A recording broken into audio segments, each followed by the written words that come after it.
Hi everyone, a lot of you'll know me. I'm Tom Curry, and I'm spearheading this campaign. I was an injured on-duty officer in 1989, so I've been out a long time, 35 years.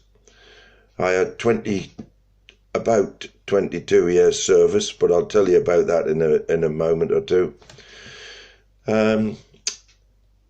I tried this campaign 20 years ago, but I couldn't get it off the ground because there was no internet and I couldn't get it broadcast.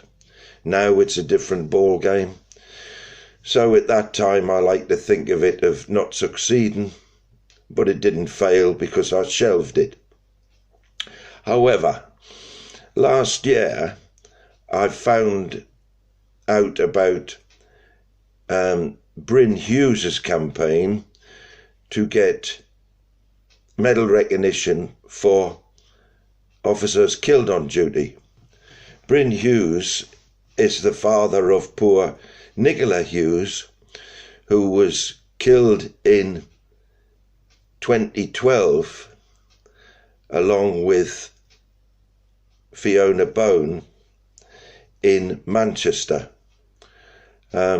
Neither of those officers got any recognition, as did the majority that you will have heard of, including the high-profile case of Yvonne Fletcher.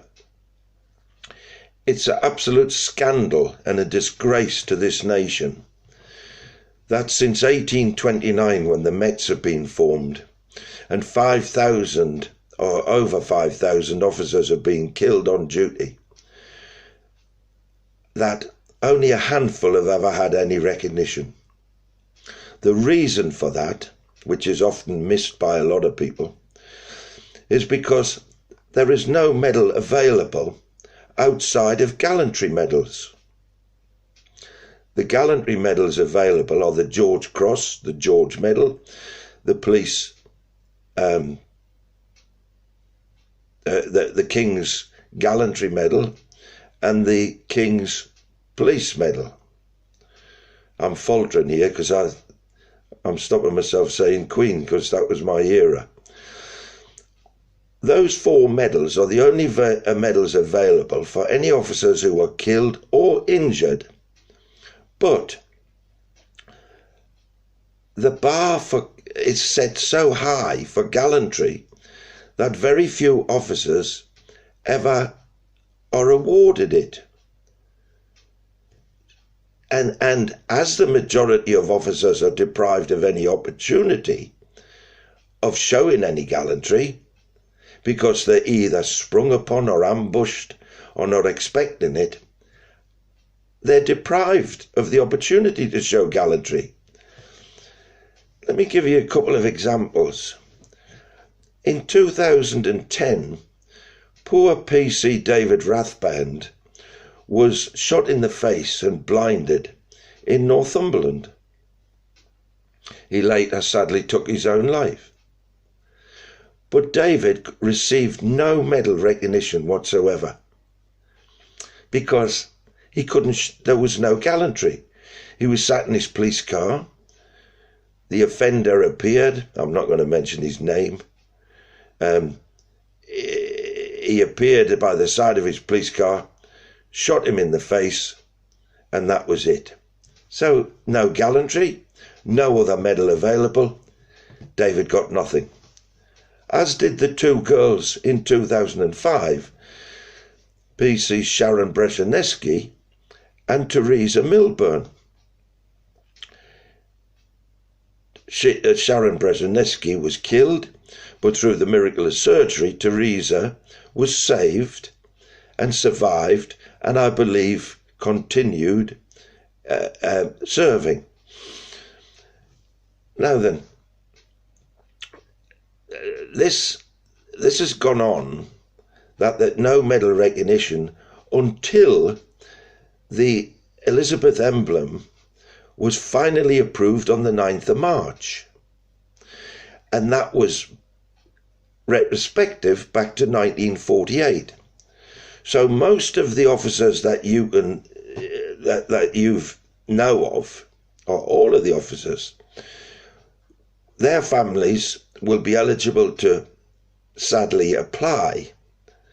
Yes, they've got to apply to receive the Elizabeth emblem. Disappointingly, it's not a medal, it's a brooch.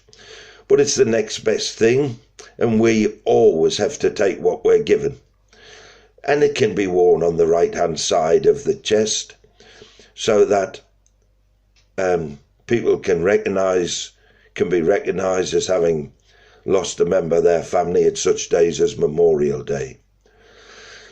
Now, when I saw that happening, the campaign for that,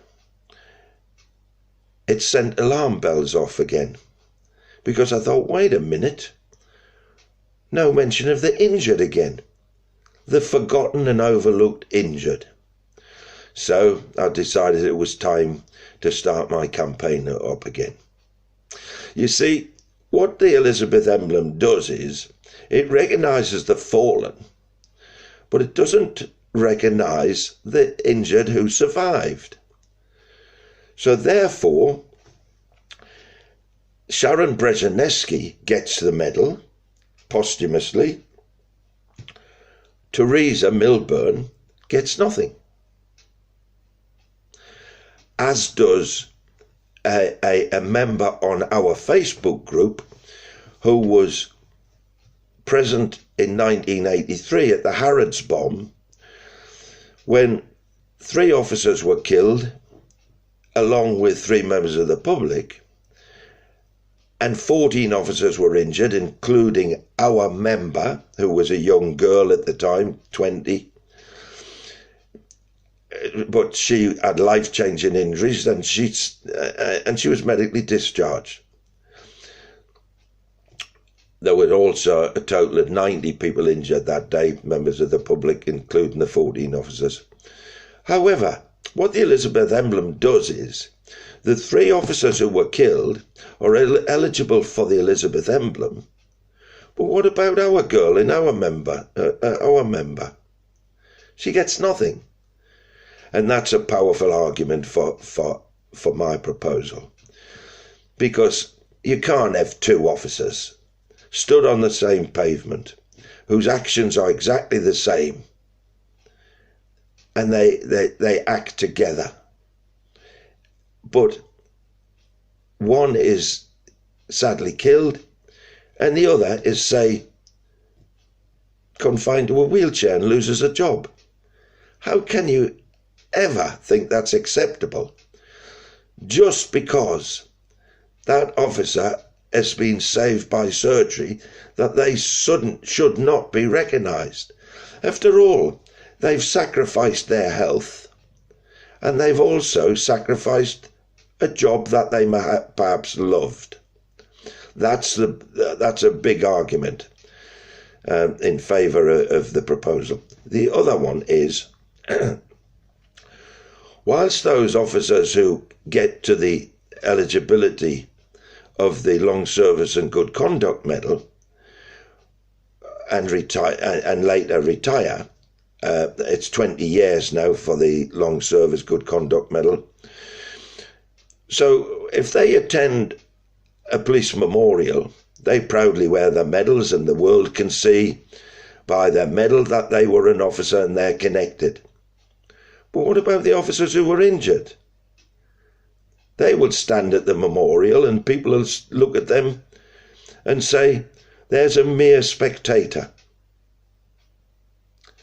And of course, they've sacrificed much, their health and their job. Now, it's 20 years for the eligibility. So those officers who've sacrificed their health and their job see their colleagues with the medals. And they've got it for 20 years. It was up till 2010, it was 22 years. And it was reduced in 2010 in line with the armed forces to 20 years. Now then, this is not about me, but mine is a good example. Guess how close I got to mine? I had 21 years, 10 months and 2 weeks in 1989 when I was injured. So I was 6 weeks within the eligibility. But I had 1.5 years as a cadet, but that didn't count.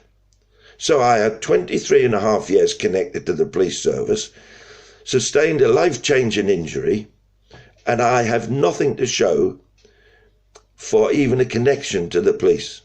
So if I'm stood at the Memorial Day, I see officers who had perhaps done 20 years and left, who had less service than me, and not sacrificed their health or their job, with a medal on. But then it gets worse, because I see another guy with a medal, and I find that he was a special. Now, I'm not having a go at the specials. I'm just saying it's not fair for the regulars, because that special will have a medal after 9 years service. 9 years service, and the eligibility is minimum of 200 hours per year for the 9 years. Equates to 1,800 hours.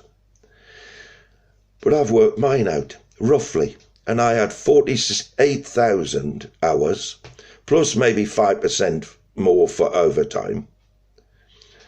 So I had 46,200 hours, more than him, and a life-changing injury, and I've got nothing. So that's another powerful argument why we should. I don't think anybody should leave the police service unless they're dismissed or they decide to leave without having a medal to show their connection. So where does that leave us? Well, many people have asked me the criteria for this and said, oh, it's problems, there's so many variants. Well, no, it's pretty simple. It's simple in that there are only 3 criteria. 1, I was a police officer. 2, I was injured on duty. 3, I was medically discharged. Now, if you're not medically discharged, you won't get a medal. You can't have a medal if you break your leg and recover. That throws up the scenario for Teresa Milburn, who was shot along with Brzezinski, because if she continued her service, then she would not be eligible for my proposal. But in my mind, it's not how the injury was caused, it's the severity.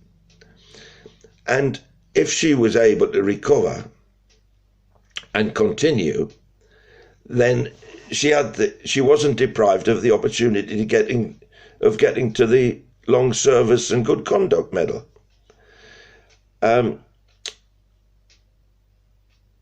So you'd have to be medically discharged. Now then, that's simple, because we all know you have to jump through hoops to get an injury on duty pension award. So having jumped through hoops to get that, it's clear if you don't get the medical pension, you don't get the medal. It's as simple as that. Because the police authority doesn't accept that you were injured on duty. I hope that clears that up. If not, anyone with a question can contact me, of course. Now, where are we at the moment with this? Well, we're doing rather well. Because having had barriers all the way, especially from the police circles, who initially were of no help whatsoever, who were disinterested and apathetic. I won't go into that, because I've done that in the book that I've written. Suffice it to say that now NARPO fully support the campaign, as does the Police Federation England and Wales, and also Northern Ireland Federation, who were very eager to join and took no persuasion. That's because their folks have it rough over there. So I headhunted a fine man, MP, the best in the country for this, Sir Roger Gale, who in fact had been a special at one time. And I know that you don't join the specials if you're anti-police. Now I headhunted him, and I got someone in Kent to lobby him, and I went to the meeting. And I gave him my brief, and he said he would champion this for us. He's done brilliant since. Because initially the police and fire minister was dismissive and ignored my letters. But Sir Roger Gale turned him round, and now the police and fire minister, Chris Philp, supports it. And he has progressed it to the Cabinet Office. Now the Cabinet Office have asked Chris Philp to prepare a preliminary paper. And apparently that is to sound out the appetite for the government and MPs for the proposal. And apart from that, I don't know much more about it. I do know that Chris Philp added fire brigade firefighters to my proposal, and I'm delighted with that. Having reached the Cabinet Office, it is now being referred to as being for all emergency services. Now, I would suggest that's a big clue, because if they didn't like the proposal for the police, nobody would say, I don't like this proposal, but I'm going to add all emergency services.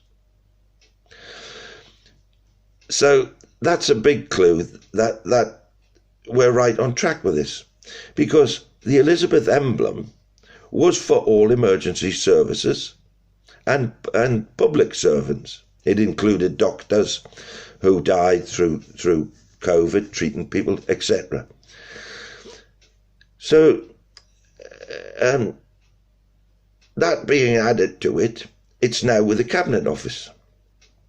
Now, people will say, well, we're heading for the general election. I could lose Sir Roger Gale, and he's the Deputy Speaker of the House, and he's got a lot of oomph for this. Well, Sir Roger's been an MP for 40 years, and he's held his seat through other governments, and he's very much loved because of his work in Kent. I think he'll retain his seat, and I really hope he does. The police and fire minister, Chris Philp, could lose his seat, and he'll be replaced by a Labour man. But what is encouraging, I'm told, is that the Cabinet civil servants remain. And the Cabinet civil servants, my proposal has already reached them. So it should continue. So what I do is, when we see who's held their seats, etc., I get them to give the Cabinet Office another prod, and we just carry on. I'm very confident that this will succeed, but I need everybody to get behind it and do everything that you can. I've made appeals on the Facebook for people to do various things, simple tasks, but I must say that the take on it has been disappointing, although I can always rely on my regulars to help out. There's not much for us to do now, except the more we can recruit to join our Facebook, the better. So please, share it on your profile and share it to any of your friends and broadcast it, and just make a little effort and be a part of changing the history of this country, because that's what it's going to do, and it's going to have a big impact. The scandal's gone on for far too long. We have an opportunity of putting it right. and given our support, which by the way is cross-party, I've had people lobby throughout the country, and I've got a list of MPs who've declared their support. On that list is a member from every party: Conservative, Labour, Liberal, Independent, Green Party, Ulster Party, Democratic Party, all the parties in Ireland, etc. So when do cross-party ever agree on anything? I can't see anybody openly saying, I don't support these people. How can you say, I support a medal for a killed officer, but not the officer who was alongside them, who was saved by surgery?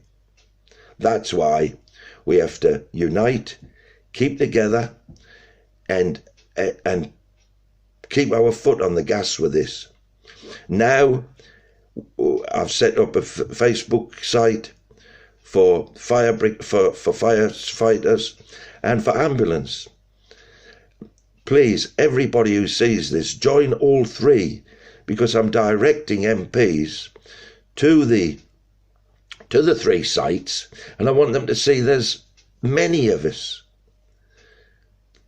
Even if it is duplicated, get your spouse to join another name. If your cat has got a Facebook account, get them to join. They needn't visit again, but we need to get the numbers up for people to see there's lots of us, because that's what will win this. I keep getting the same questions. Now, this isn't about flogging my book, but I was persuaded by members in our group to document the journey and the barriers I encountered, and that I did. And I must say it was the right thing to do, because it's boosted the campaign and it spreads the word. And it's worth a read. All the reviews are 5-star with glowing comments.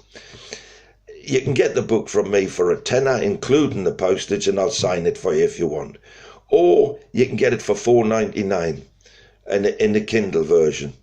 It's worth a read, and you'll be fully briefed as to know what it's about. I made a generous donation in advance to COPS charity.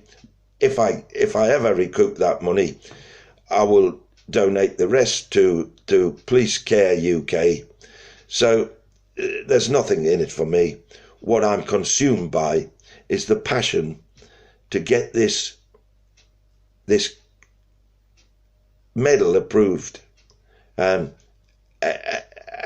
as I've already said, I'm confident that will happen. But we have to keep on with it and do what we can. I don't think I've missed anything else. The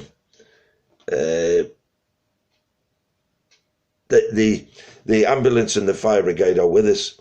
I'll post this on their two sites.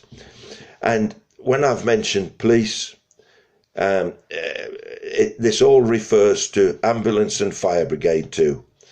I'm delighted that they're with us. Initially, I started for the emergency services, but I took advice that I should concentrate on the police, and it will smooth the way for the rest. Well, things don't always turn out as what advice is, and it looks like the Cabinet Office have already included them. So I'm very happy with that. So thanks for listening to this. If you've got any questions, please contact me, and stay with the groups. Every one of you is important. Thank you very much.